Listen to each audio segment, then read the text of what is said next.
తాత ఏం చేస్తున్నావు? పచ్చడి కొడుతున్నావా? పెద్ద కొడుతున్నావు కదా తాత. మరి అప్పటికి నూనెలా ఉప్పు కారం కొంచెం తగ్గుతాయమ్మా, కొంచెం గుజుతుంది, ఇంత పెద్దగా ఉండదు. అంతే అంటావా? పుల్లగా ఉన్నాయి కానీ కాయలు. పచ్చడికాయ చూడండి ఫ్రెండ్స్, మేమైతే మామిడికాయ పచ్చడి పెట్టేసుకుంటున్నాం.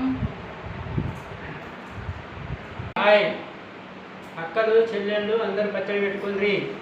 అన్నలు తమ్ములు అందరూ హాయిగా భోజనం చేయండి. వర్షాకాలం వస్తుంటే శనుగులు పడుతుంటే వర్షం పడుతుంటే మంచిగా పచ్చడి పెట్టుకొని దోషాల్లో ఇళ్ళల్లో తినండి. తినరా? మళ్ళీ వేడుకుంటుంది. గరం గరం మామిడికాయ పచ్చడి బాగుంటుంది. Hi bye bye bye.